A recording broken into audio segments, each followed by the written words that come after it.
It all leads to Zaldico. It's quite simple. It all leads to Zaldico. So, una ang tanong ngayon, ito. The speaker has the power, right? To ask Zaldico to face the House hearings. He isn't doing that.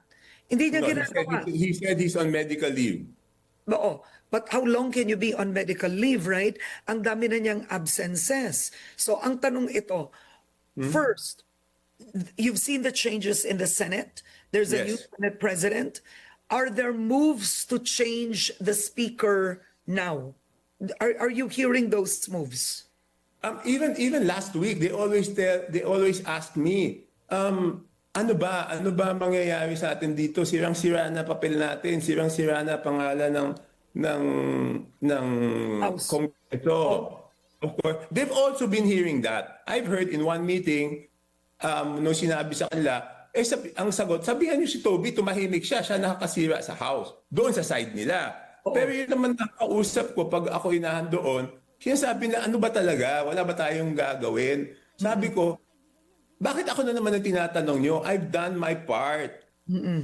Kung gusto nyo ng leadership and that's what you think, what will save the House, do your part naman. Hindi naman pwedeng ako lang, di ba? Kahit anong sabihin ko, isang boto lang ako. And I did not vote for him.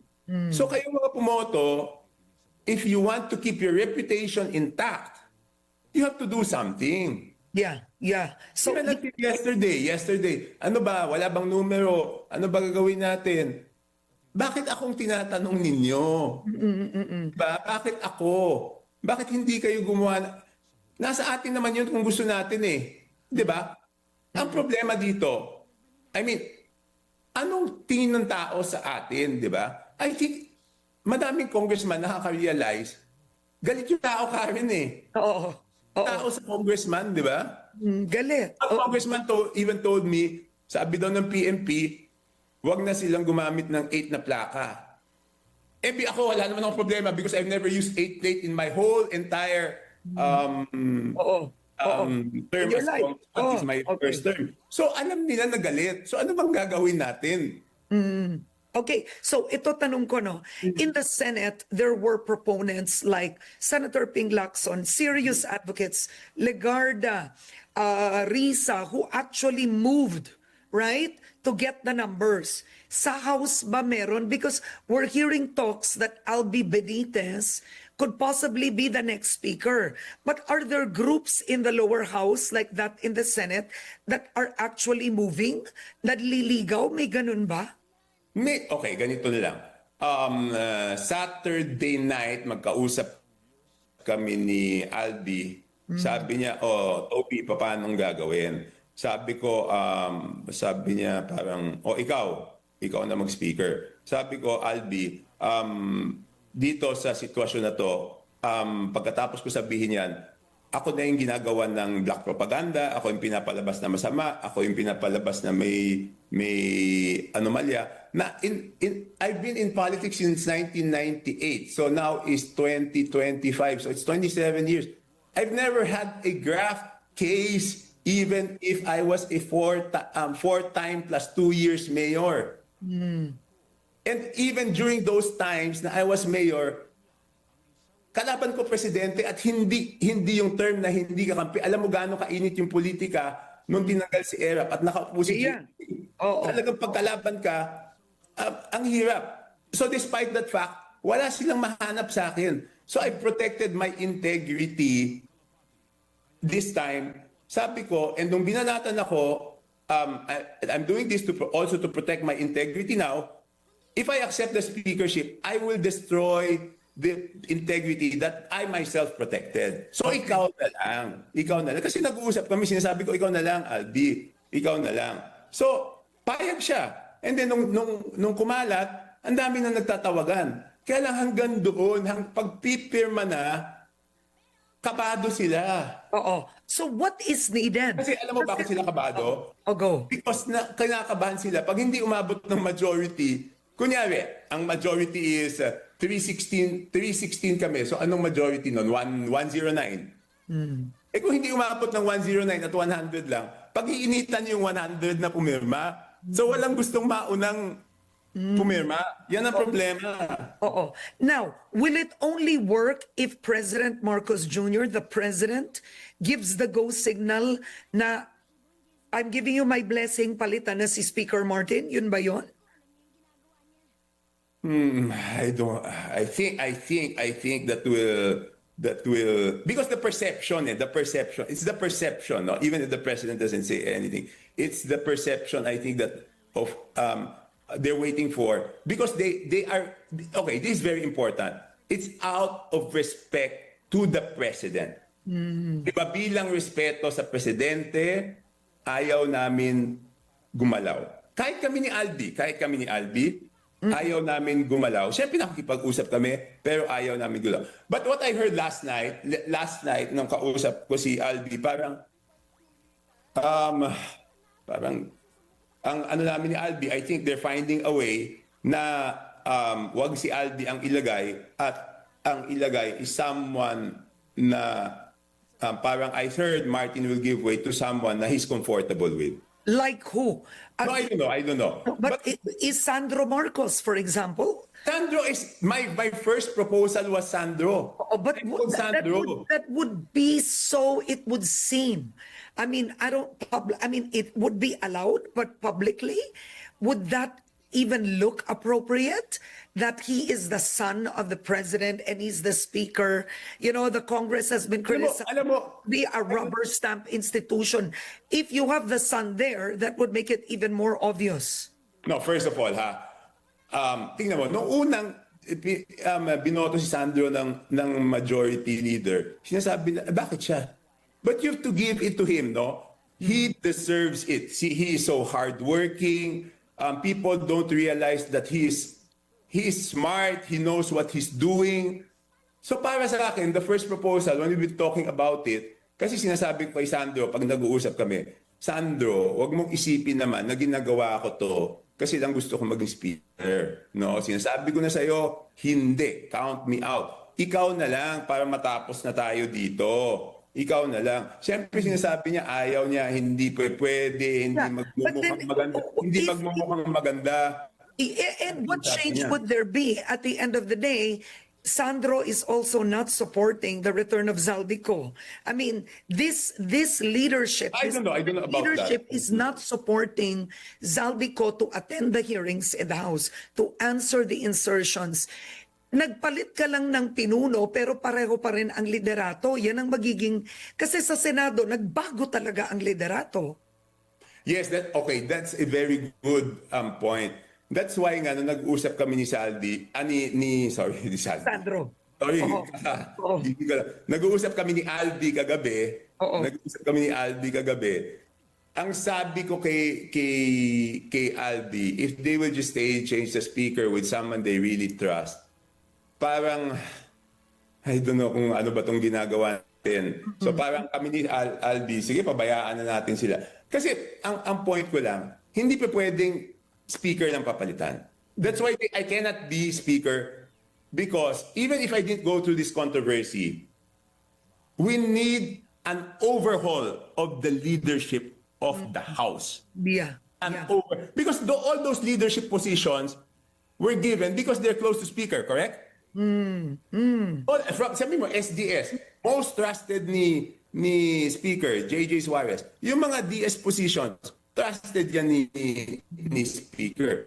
Yung mga leadership and the positions, Appropriations trusted Committee Chair. Let's not forget that. Pati yun. Yeah. So trusted yan.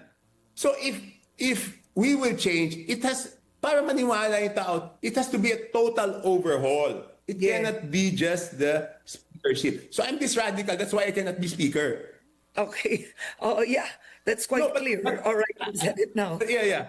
So ang dapat talaga si Aldi, because he's part of the independent, you are showing, if we were the ones who question the budget, and the budget is the main issue, shouldn't the speaker come from those who want reform? Who wants reform? Sino may gusto ng pagbabago? Kami. So bakit ka pipili doon sa parte na sumuporta sa liderato? Ibig sabihin, yung sumuporta sa liderato, lahat sila, gusto nila yung patakbo na yan. Diba? So dapat doon ka kukuha sa gusto ng reforma.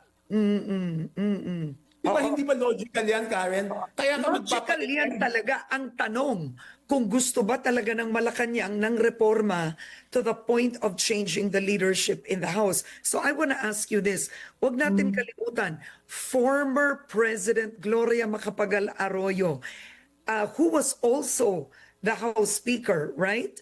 Ang tanong, are there moves to also push for Gloria Arroyo to be Speaker?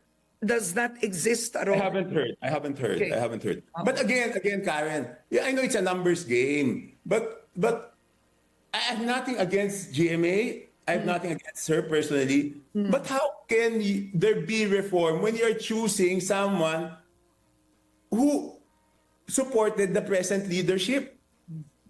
All those who voted for the present leadership supported this leadership. So if you want reform, you must get someone who did not support the leadership. That is very clear. Yeah. Kaya ang pinagtapusan na namin ni Albi, matulog na lang tayo, pahinga na lang tayo, wala na tayong magagawa dito, ilan lang tayo ni Duke, 3, yung mga punta ng punta sa atin, ang gusto nila, naintindihan ko naman, nag-worry lagi sila. At syempre, karamihan talaga doon is kami lahat rumirespeto sa Malacanang. Oo. But I think what's really shameful, and I will say this, is what you've pointed out, you've discovered, of Bicol party lists getting 2 billion plus, right? I mean, Yeah, of course, the proponent is Zaldico, but a party list organization doesn't even frankly have constituents. You know what I mean? Like no direct constituents. And they got the lion's share. Napaka-shameless. Not only ako Bicol, the BHW sa pamangkin Oo. niya. So, Yeah. ibig sabihin... Yung Saro, hindi ba yung Saro? Di ba Hindi yung Saro, hindi yung Saro. Okay. Yung BHW. Oo. Sa pamangkin niya yun. What I'm saying is, di ba sinabi nga ni Congressman, sorry, I'm used to calling him Congressman. Sabi ni Senator Marcoleta is, nung congressman siya, maswerte na kung makakuha siya ng 150 million, di ba? At ang hindi natin alam, Karen, yung 2 billion each na yon is additional sa BICAM. So the fact na yung ibang party list walang additional, merong naunang budget yung BHW tsaka yung Ako Bicol na hindi ko na mahanap because the only records I have is sa BICAM. Okay. All right. Well, we don't have enough time, but I want to thank you. And I want to ask you lang quickly, kasi there's a House hearing scheduled at 9 in the morning. So we will be hearing that live on ANC. Number one, will you be attending the hearing? Will you No. No more. I had to wake up. I want to sleep again. Okay, that's one. And yung hearing sa lower house, ang pananaw nyo ba, lokohan lang yon? Or pananaw mo, meron namang mga well-intentioned in the house who want to seek the truth? No, I think the true test is the invitation kay Mayor Magalong. If they really invite Mayor Magalong, tingnan natin kung ano yung sasabihin ni Mayor Magalong doon. That's the true test. Number one, here's a good question from our viewer. Have you ever seen Zaldico at all in the 20th Congress? No. Not once. Not once. So ibig sabihin itong buong 20th Congress hindi siya pumasok. What are the rules? Do you ever get suspended? Do you ever get removed from your electoral post if you don't attend? No, okay. I'm not saying he did not attend. I'm saying I did not see him. Okay. So, did he attend or not? Hindi ko alam. Because there's always an excuse, di ba? Alam mo naman, we're both legislators and we have to attend to our district. So baka sabihin mo, nandun ako sa distrito, di ginagawa ko yung trabaho ko.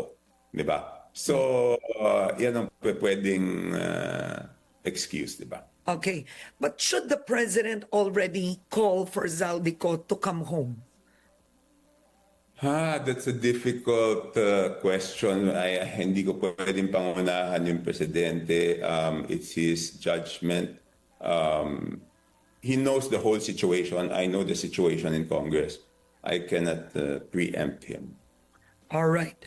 On that note, Navotas Representative Toby Tiangco, thank you for joining me on Head Start. Thank you, sir. Yes, but last, Karen. Go If we ahead.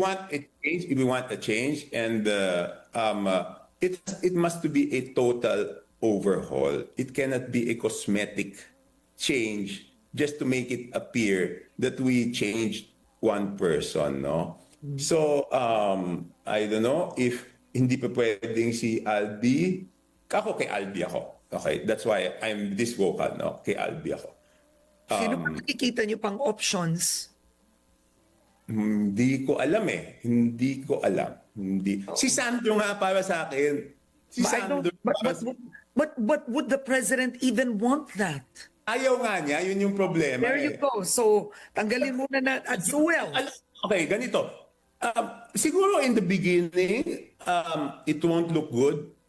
But knowing Sandro, he will be able to prove that he can lead the House properly. Pero alam ko ayaw din niya. Pasensya ka na, Sandro, if I'm putting you on the but spot. Alam ko if ayaw you mo. But believe Sandro can lead the House, why doesn't he set the example and say that Zaldico should come home, he should answer the insertions right now in the hearing? I mean, that's a very good example that he can do. But we haven't heard him do that.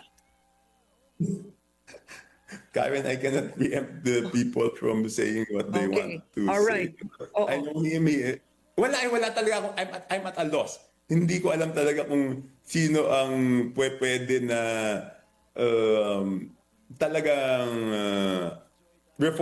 reform-oriented, di ba? Hindi ko talaga maisip. Hindi ko maisip. But it cannot be cosmetic. It cannot be. Tingnan mo, di ba, sasabi mo nga sa Senate talagang I don't want pala to comment. Overhaul. The Senate is a complete overhaul. But I Yeah. don't want to comment because I'm not part of the Senate, so I cannot comment on their affairs, no? Yung sa amin lang, no? All right. Well, on that note, you made it Yes, thank you, Karen. Thank you very much, Karen. loud and clear. You don't want the change cosmetic. Thank you. Yes, it has to be a total overhaul. Thank you. Thank you. All right. Bye-bye.